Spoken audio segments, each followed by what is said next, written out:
So welcome everyone to the NAWRB's live event, where today we're going to be focusing on principle number 3 for the NDILC's 10 Women Leadership Principles.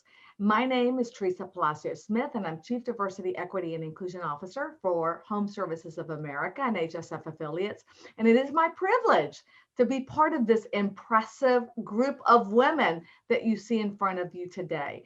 For those who are not familiar with the organization, NAWRB is the leading voice for women in the housing ecosystem and was started by CEO President Desiree Patno and has already expanded, right? Its mission since it was launched to focus on advocacy for women's gender equality, focusing on the growth of women-owned businesses and increasing homeownership rate for women as well as raising awareness on all women issues. Can you guys hear me out there? Is everything good? Yeah. Awesome. So last year, what Desiree, we introduced the 10 women leadership principles that we all agreed were key to what we considered a recipe for success. And we really thought about these, right? We kind of got together and really discussed them. And these principles are found on NAWRB's website, but each month, one of us, right, as we gather together as a group, will discuss the principles and what it means to us. The first principle, acknowledge trailblazers, was eloquently led by Miss Erica Courtney, who is president of Zulu Time. Erica, do a little wave right there so we can see you. And also a U.S. Army veteran. And she is a huge trailblazer herself.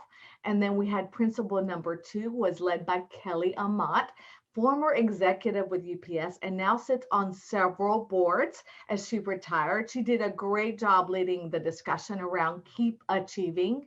And then today I will be discussing principle number 3, which is believe. Whatever the mind can achieve, whatever the mind can conceive, it will achieve.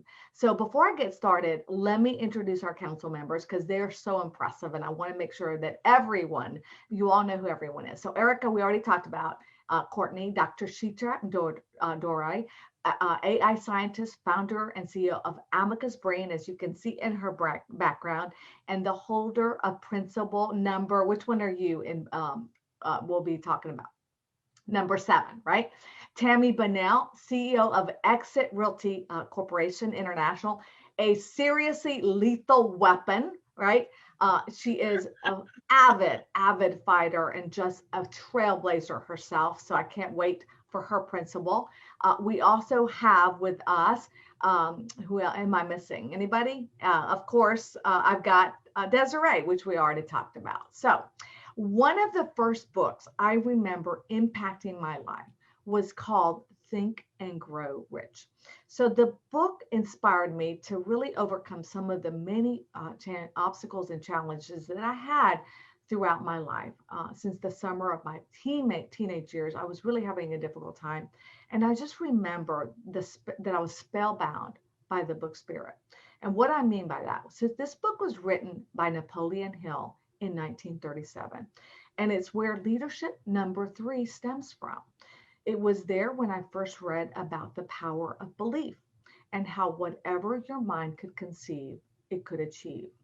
In principle, this should be easy, right, for all of us to adopt. But the truth is that our own world doesn't always provide us with the tools capable of making our wishes come into reality, nor does it remove all the naysayers or obstacles that interrupt the pursuit of the dreams that we have.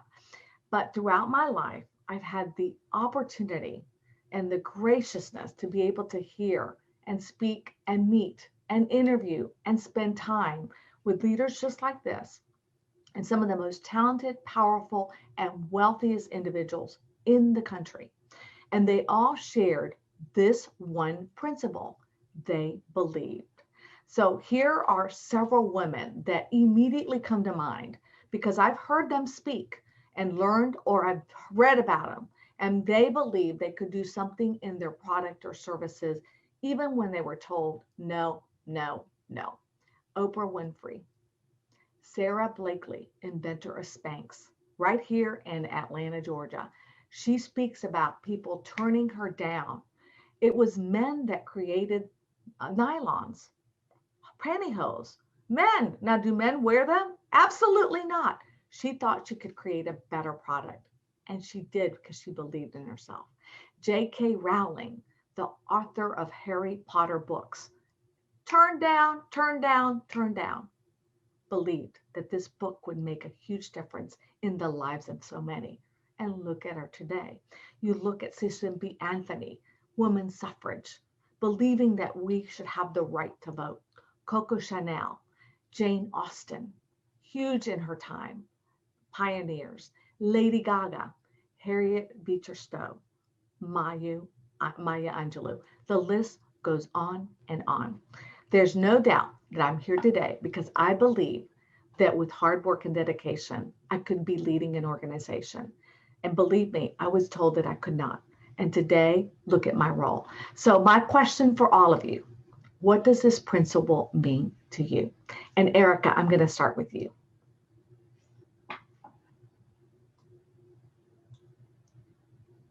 So I guess I will start with just a story on how I've applied this principle to others through my years in advocacy, mostly for my veteran population.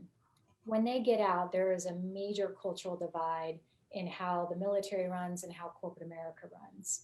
And at one time, these people were strong, could command a room, and really believed in themselves because they've had to overcome, and achieve. And then when they get out after a few years, they lose that. And there are a lot of discriminators out there for veterans, especially here in Silicon Valley, not really understanding the skill sets that they bring and valuing what they can do for an organization. So years and years and years, I see so many of my fellow brothers and sisters losing that belief in themselves. And what's powerful is when we all get together and say, hey, remember that time when you used to be strong and could command a room? Dig deep and find that belief and value yourself.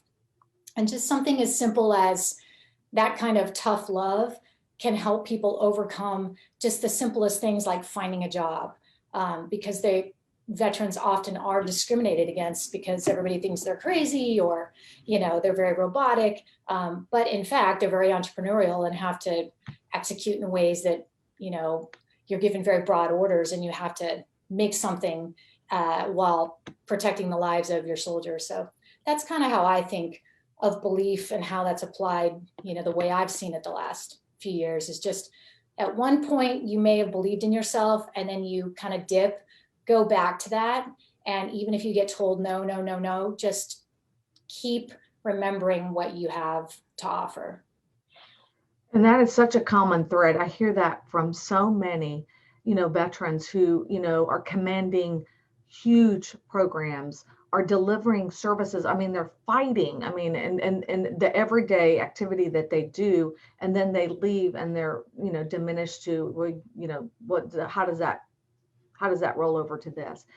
So I think, that's a beautiful way to really kind of put that principle into practice and really show people that you really have to believe in yourself and that you have the skills because you did it. Look at it. You've already run, these different drills and all these great opportunities. So thank you so much for sharing. How about you, Chitra? What is your thought process behind it? And I know you're like me, we're minorities, and that's a big deal, right, for us, because sometimes we're told, no, it's women, you're Hispanic, you're, our culture kind of tears us down a little bit.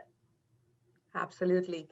I like the version actually Muhammad Ali says. Have you heard of that? He talks about I was going to include him in my conceives it, my heart believes it, then I can certainly achieve it. So I want to underscore that belief.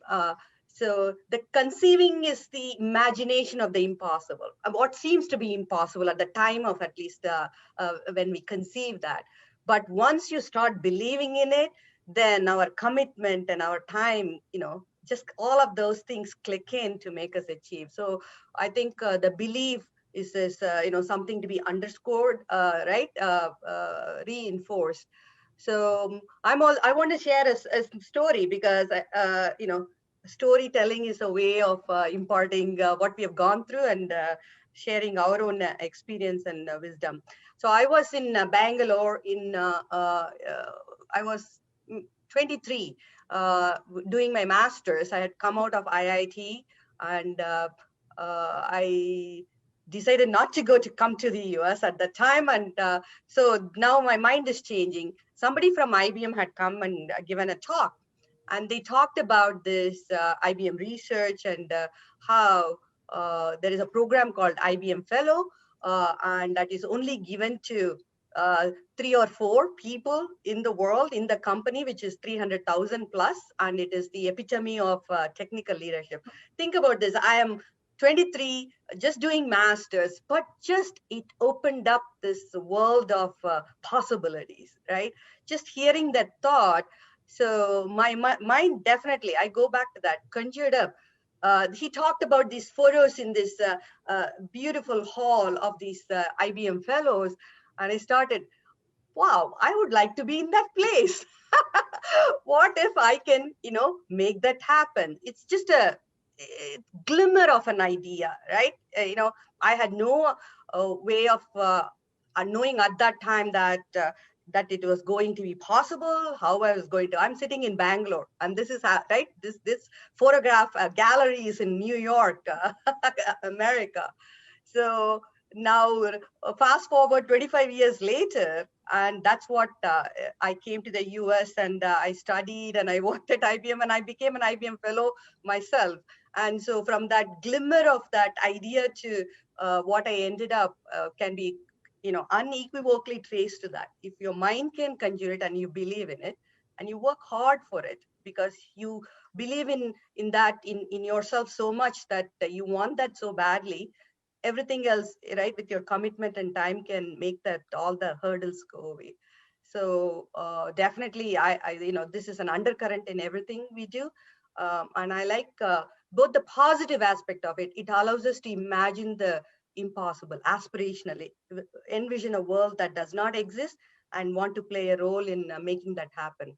And I think it also has its use in a different way. Sometimes we may limit ourselves, right? We doubt ourselves.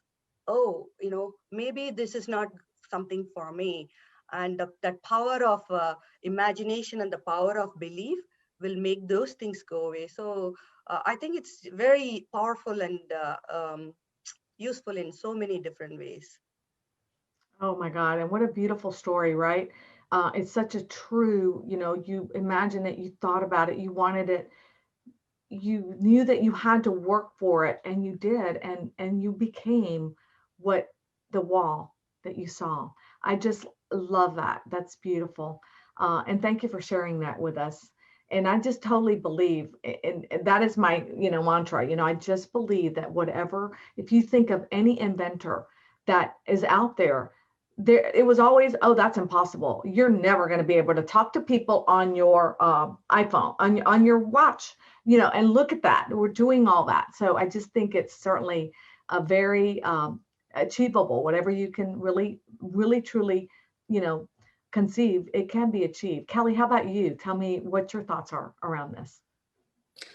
It's interesting as you think of our principles, they kind of layer in on one another. So when you think of achieving and keep achieving and being a trailblazer, so much of it starts with that belief, right? That belief that you can do it.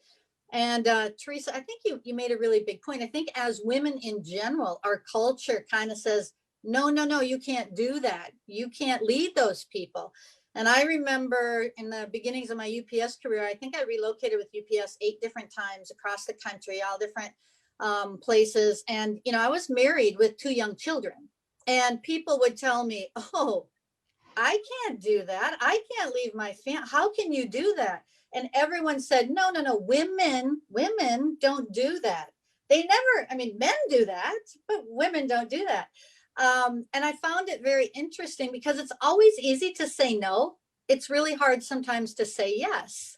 And so I said yes. And my husband said yes with me. And I have a wonderful spouse also that supported me. And we went together, and we were the only ones of our family to move away from Minnesota. And it was very difficult. And, I think that belief that you can do it. It's, oh, you know, you can find a way. And everything everyone said about the value of positive thinking, I think there's some studies out there, Chitra would know this, that we only use like 10% of our brain, right? There's like 90% of our brain I think we don't use. And I think part of that 90% is that little bucket. Hey, positive thinking, make sure you get positive thinking in there, because that breeds success everywhere in your personal life. I would go to cities and they'd say, oh, why would you want to move to that city? Well, because I looked at all the positives of that city. I looked at all the positives of moving. I looked at all the positives to my children. You know, my children are more flexible, you know, adaptive. They're diverse. They've got a whole diverse group of friends because they've been all over.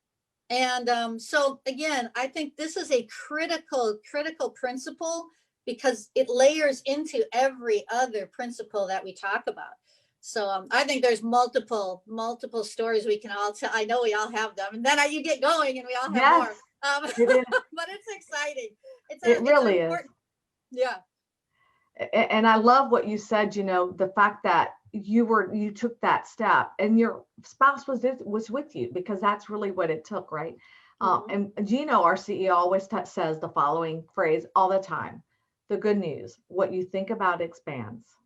The bad news, what you think about expands. So, I mean, think about it, right?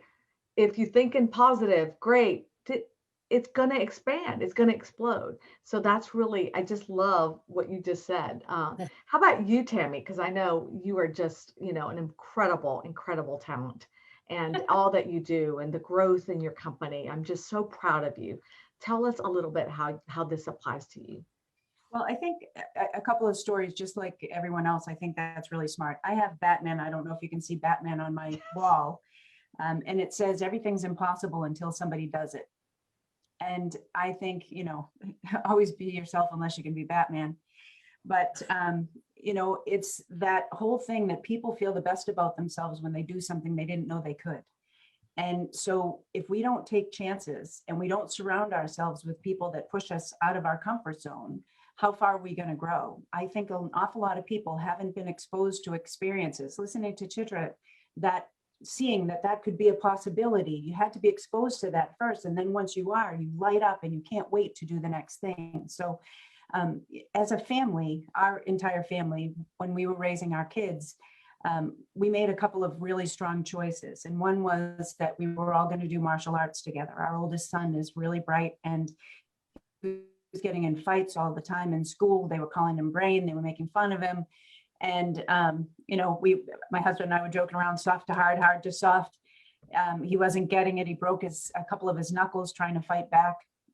And so we went and found a martial arts school and said, look, we're going to do this, but we're going to do this as a family, and you have to commit. And if you make a commitment, you're going to have to stick with it. And, you know, once you stick with something, you follow up and you follow through with something all the way through, it really makes a difference. So for 3 years, uninterrupted time in the car on the way there and on the way back, with stories, phone shut off, 3 times a week. And we made the commitment, and I was on the road a lot, but it didn't matter if it was Monday morning at 7 o'clock or Monday night at 7 o'clock. We made sure that we went 3 times a week, and we committed to it for 3 years. And William, our oldest, tested for his first degree at 13. Shane was 10. And right before the test, William kicked Shane in the head. So he was crying. We're like, oh my gosh, this is going to be brutal. And it was an 8-hour test on Friday and then a 12-hour test on Saturday. It's grueling. And you have to break a brick that takes about 500 pounds of pressure. Shane weighed 65 pounds at the time. And you have to fight imaginary opponents. You have to create your own form fighting against imaginary opponents. You have to you have to fight against other people, and you have to do self-defense. And so it was an extreme test. And we found a school that was holistic. So you have to give back to the community. You have to be good in school. You have to be good at home, or you're not even allowed to go in and test for your rank. And Sunday morning, after going through, and they both made it, Sunday morning, William came into our room at 4:30 in the morning. And as every parent knows, up at 4:30 in the morning, somebody's sick, something's wrong. And he came in and he said, I need to talk to you right now. We both popped up out of bed like, oh my gosh. And he said, thank you so much for making me do this, because I feel the best about myself I ever have. And I know I can accomplish anything. Well, first, I think a parent needs one of those moments in their life, and probably only one, but it changed his whole perspective of what it is that he believed he could do. And I think when you try things that are tougher than you thought, or you stick with things, it really does make a difference. And for me, that advice is start off with really short-term goals. Take 120 seconds in the morning and visualize how you want your day to go, how you want people to feel, what you want at the end of the day. What is it that you really want to accomplish? At the end of the day, close your eyes and take another 120 seconds and ask yourself what worked, not what didn't work, what worked, so that you can continue down that path. Set short-term goals first, 10 days, so that it's something that's up on my sink next to me, so that I can see these are the things I want to accomplish. And by the time I get to those 10 days, I'm going to feel like $1 million. And now I can stretch that out for 6 months, and then I can stretch it out for a year, 2 years, and constantly keep on striving. But you've got to jump into those moments and not be afraid to make mistakes, and really surround yourself with people that make you want to be better, people that bring out the best in you and force you. That great saying, you never want to be the smartest person in the room, right? Never be the smartest person in the room, you're in the wrong room. But also, don't be that person that's in a room that people are saying you can't do it, it's not possible. Make sure that you have some circle of people around you that are saying, I believe in you, even if that's podcasts and books right now, because you don't have that physically for you present right now. I think that makes all the difference in the world. Wow. Very So insightful. Teresa, can I just jump in Sure. to Tammy there? So Tammy, you brought up a great point about friends and the team you build around you. I just heard a saying the other day, show me your friends and I'll show you your future. And I thought to myself, boy, is that accurate? So I just wanted to echo your point, Tammy. That's a great point. It really is. And, with my. So, when your mother said, if Johnny Jones told you to jump off the bridge, Yeah, she had something. Right. that's right. Well, and I would always tell my children growing up, my son, he's still to this day, I said, because, kids tend to get into situations of trouble and all that stuff. And I said, just learn this. This is a very Southern thing. I said, if you hang with the crows, you're going to get shot with the crows. We would always say that. And it still, resonates that, Yep. that thought, right? Desiree, how about you? And everyone, this is an open forum. You don't have to pipe in if you, and that's the whole thing. It's like our friendship that we have anyway, what we're like before. Everyone's kind of like, let it loose, right? Like Desiree says, let it loose, right? Well, I like to bring in Erica's story on top of that. When you're talking about the kid, she tells her son, be careful, don't go out and make too much waves. And she posts that he makes a front page cover of the local newspaper. He was protesting. He was following his mom's footsteps. Protesting. I was wondering where he got that from. Hello. But anyway, no. So, I think you hit it off perfectly, Teresa, about storytelling. It is truly what has energized during the time. To be very blunt, 10 years in the making, and what we've done in curation of the principles really became a byproduct of all our different industries and what we bring together. If you think about, each one of us have a different experience, a different industry, and a different way of we've got to where we've grown. And everyone looked at, what I was doing, like, oh my gosh, this is incredible, but where do I fit in? Where does this all come there? And now, because of what's happened, because of the pandemic and what happened before, we are more siloed than we've ever been before, even though we're more open. And we've become into our network of friends, and they're not expanding. We're just digging into what we have and we currently exist. And so one of the things that I've in the belief was, okay, do I do this? Do I continue? Why am I doing this? This is, how much time, energy, money, and craze and gone to it. 2021 has never been better for the organization, for me personally, because of the fact that people are seeing that the connectivity, the storytelling, the energy, and more than I can say now is that the energy that we bring, the environment that we bring as a group, as a platform of showing the connectivity, the opportunities are coming endless. And I'm just like, this is crazy. But it's because of our belief. It's because of our passion. And when we have a down moment, or we have something that we need to we need to talk to each other, we're there for each other. We have the ability to do that. And that belief became because of the fact that we were in an environment that said it's okay. It's okay to talk about the deep of being a parent, being a mother, being we had a problem with other kids, or all of us. I love when you were talking about saying both of you were saying the fact that our children it can be disorderly or something go wrong with it. Oh, trust me, we all have had our issues, and you have to live through them, and you have to continue to be a parent. But that belief for me has been that we energize each other, and we have to energize the world in what's going on, because one of the things that came about was you've got to elevate women, you've got to elevate people, and by bridging the industries we can change the world. And that's what we're doing right here. We're elevating each other to make sure that we can explain through our stories that we are normal people, but we're changing the environment, how we think and how we integrate. I mean, look at aging population, look at the dynamics of health. The fear factor of Alzheimer's, which is huge right now, the fear factor of the stock market, the fear factor of economics, where we're going to get our food, the pandemic, they just announced that it could go to 2024. So how do you quantify that love, that heart? We have to energize. And I believe that through the dynamics of living and continue to grow our experiences really gives that belief of strength. And that's where I believe the connectivity of strength, in the belief of the power, is through our stories, because we're relatable, the legacies that go with our families, and we can change with the dynamics. So.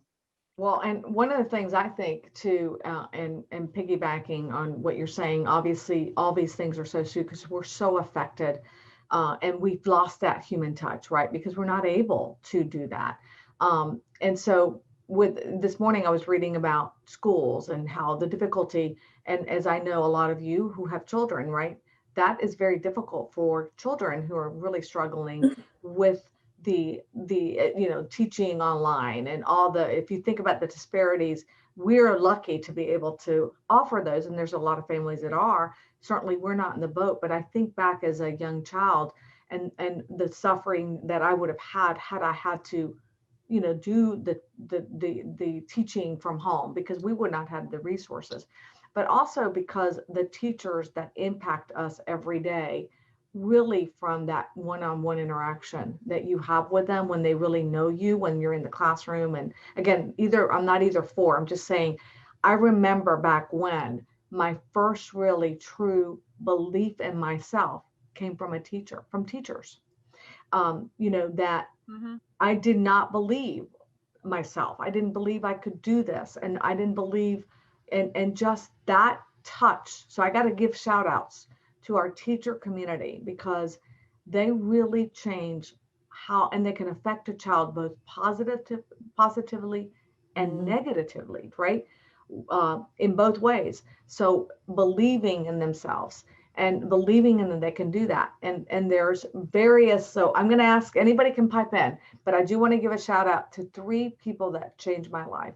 And that's my first person was Mrs. Cursive. She's passed away since then. I was in first grade and I failed. I was in second grade. I failed second grade. And it was because I had a language barrier. I did not speak the language very well. And so I would go to speech, or what back then it wasn't called English as a second language. That came later. But I would go to speech, and she would try to teach me, right, how to speak English. And she would say, "You're so smart. You're so intelligent. You're such a, I absolutely loved this woman. She was like my angel, because she would just believe she made me believe I could you can do this. You can, and so during the summer, she gave me all these assignments. I went back and,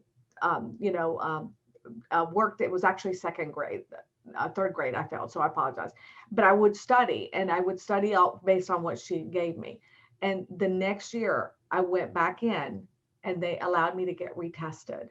And so instead of staying in the third grade, I had advanced above the fourth grade level. And it was all because of her. And because she believed, and I believed that I could do it. So those individuals, and then my high school teacher, Dr. Her name was Jimmy Smith, Canterbury. And she actually I was very, very shy. Y'all would never believe that, right? But I was extremely introverted in high school. I was scared to death. And she got me into speech, into drama, into expressing and getting in front. And she's like, oh my God, you're so good. You know, and I was awful. I mean, but just her belief in me. I feel, and today I speak in front of thousands of people, and just that belief is where it starts. So teachers, you impact the world so much with your positive energy. And when you tell a child they can do it, they believe they can do it because of you. So anyway, anybody else that wants to pipe in? Real quick, my mother-in-law, she was a teacher for 55 years.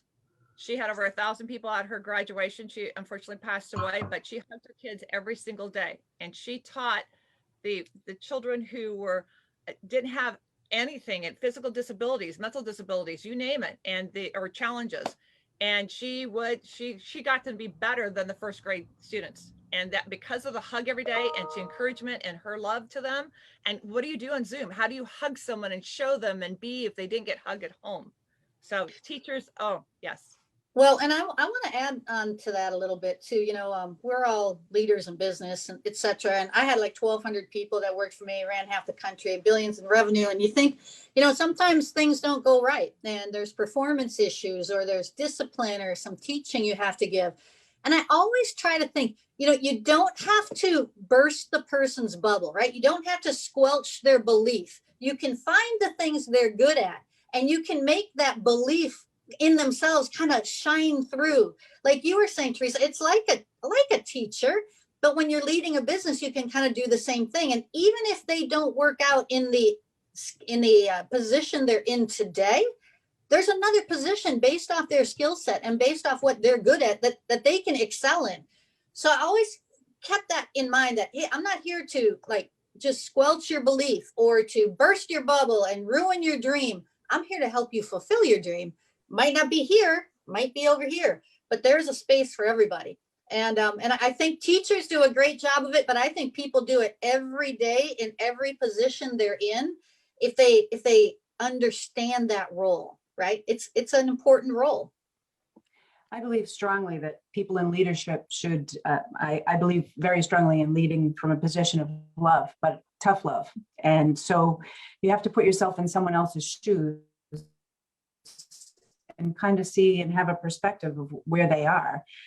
It's okay to have those conversations because they're not going to get any better unless you do. And it's really important to have that conversation. So how you start it and how you end it, I think really makes a difference. Going in and saying, I care enough about you to have this conversation and giving them an opportunity to self-realize, how do you feel like you're doing right now in this role, right? Find out what their dreams are. Do enough homework on that person so that they actually feel more whole walking away from it and they don't want to disappoint. You know, they really want to do a good job. I remember about 20 years ago, starting with Exit, our founder and chairman, I love to teach. And our founder and chairman called me into his office on a Friday afternoon and he said, Tim, we need to have this chat.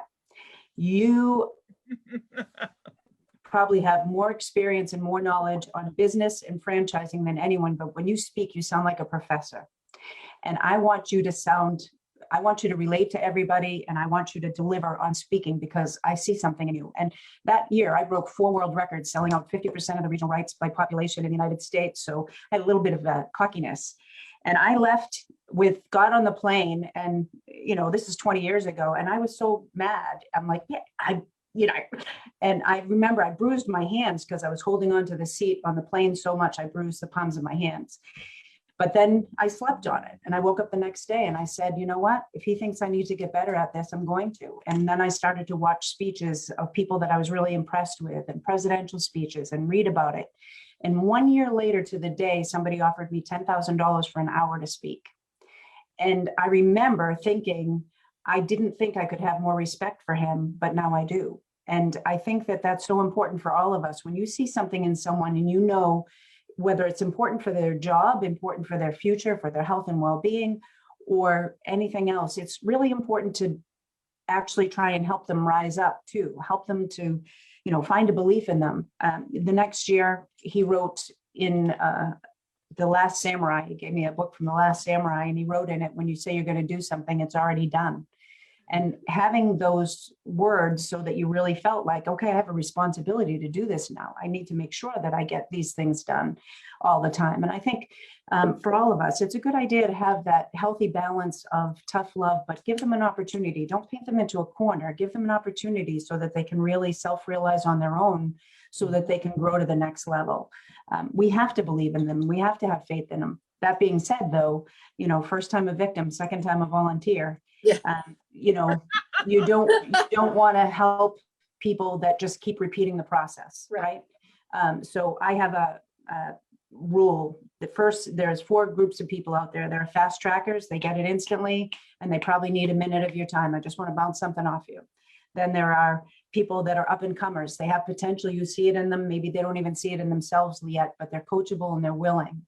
And then we have some old timers that aren't willing to change. And then we have people that I call the lost boys, right? They're not, they come in and complain all the time, and they're never going to come back out of that. And so fast trackers, I return their call instantly. Up and comers, I return the call instantly. It's going to be 1 to 2 minutes, and it's going to be productive. Even if it's an hour, it's going to be productive, and it's going to be proactive, and they're going to go further. Old timers, I return their call within 24 to 48 hours, because 70% of the time they're going to do whatever they were going to do anyway. They're just justifying it, right? Because they're kind of stuck in their ways. And the other 30%, they might take that information and advice. But lost boys, I never return the phone call. It'll always be somebody else. And it's because they're going to come in and keep repetitively repeating the process. So many leaders spend 80% of their time with the bottom 20% instead of 80% of their time with the top 20%. Mm-hmm. You want the next group of 20% to want to be that top 20% and want to have that opportunity. And if we're not striving and we're not growing, we're not doing our job. Yeah, absolutely. Absolutely. Teresa, you like this saying in Sanskrit? It goes this way: Mata, Pita, Guru, Deva. Mother, father, teacher, or gods, in that order. So as women, we all love the order number 1. It starts with mother.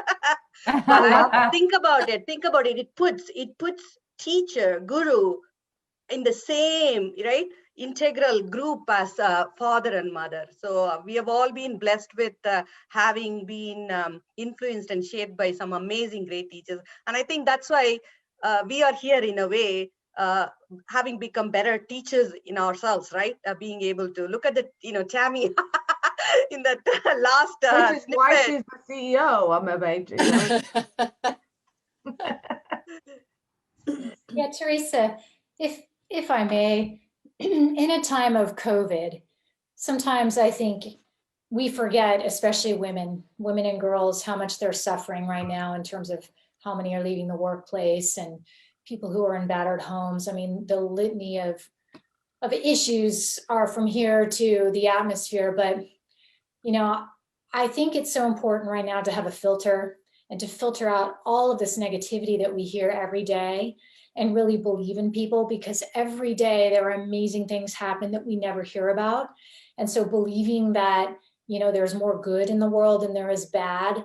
And just a very quick vignette, something that just happened here the last couple days in my life. One of my friend's mothers, I don't know her from Adam, but I could tell she's really struggling. She needs a place to live. She's a waitress. She doesn't have work. Her unemployment's out. There's no stimulus money. Again, this is like millions of women in the country right now. And I thought, what can I do to help this woman? So I was talking to a friend of mine, and we just simply texted her, help is on the way. Like, she doesn't even have enough money to move into a place. And a friend of mine wrote a very nice check, doesn't know her from Adam. I gave her a ton of furniture so she can, as I'm move in. And within the last 3 days, she has her own apartment. She's away from an abusive, toxic relationship that she was stuck in. She has money to basically pay off some debt. And this woman has lost her daughter. She's got an older child that's hooked on fentanyl. I mean, you name it, nothing but negative things. And she wrote back, and I'm not saying this because we're awesome. I'm just saying this because this is happening every day in this country. And she's like, you ladies, I don't know you, but I just want you to know that you literally have saved my life, and you have helped me and my boys like you'll never know. And it is so heartwarming that this woman has a fresh start. So again, these acts of kindness, whatever we can do, we can't all write fat checks, but what can we do to help somebody, just one person, and what effect will that have on many others? And just keep the faith and believe. And she felt that her daughter, who passed away at 21, was part of this, was orchestrating this. Universe, God, whatever you want to say, the energy was there, bringing these pieces together for her mother. So I would say believe in the positive aspects of people and just filter out a lot of the negativity that we're seeing. Yeah, I gotta add to that. I think we all forget that, the media is set up to report the exceptions, right? The odd, small percentage of things that are occurring, the negative things. That's what they were set up to do originally. The 95% of the rest of the world and the rest of activities isn't reported on the media. So I've done the same thing, Erica. I've recommended to so many people, turn it off. Just turn it off for a little bit, because you don't need to watch it 24 hours a day. And I have friends who do that, believe me. and I just don't think it's productive. You can be out helping other people with that, 90% of your time. I don't know. I get very dismayed when I hear so many people focused in on watching the media constantly. Well, look at the breakthrough of Alzheimer's. They actually have a drug out there that's actually having clinical trials right now that are showing positive effects. First time ever that Alzheimer's can be not cured, but stopped. The progression of it slowed down by major. So that is huge. I mean, because I'm sorry, you're all not 20, hello. I mean, and the fear factor of that, to know that there's something out there. So the fear of growing old or taking care of someone, and the care providers and caregivers that, Chitra works through, this is huge. So that belief that you're talking about helping, Erica, what a heartfelt, humanized isolation story, but we could all do that across the world. This would be an incredible place and not be siloed. You help someone completely out of your world, but really was in your world because we're right there. Right.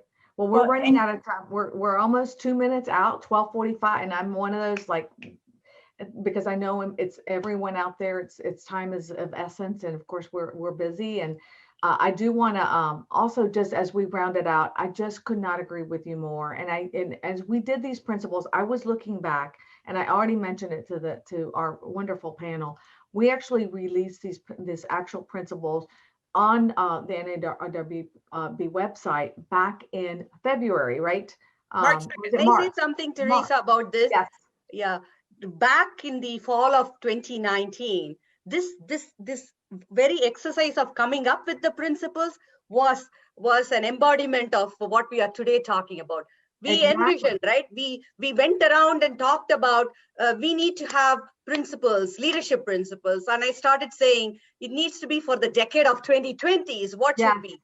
And then we put our minds to it. This team, along with others who can't be here today, and we made it happen. Whatever time we could carve out from we imagined it. And Desiree was an energy force who kept us propelling us forward. Yes, through that email, send us the paragraph, send us the name.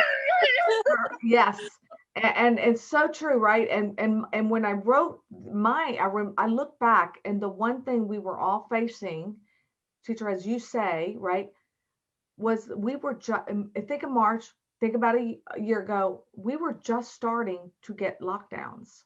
Mm-hmm. We were starting to see COVID, and they were saying a vaccine would take 2 years to develop, based on at that time what we knew about vaccines and trials and how long it takes to create a vaccine, and it would take 2 years.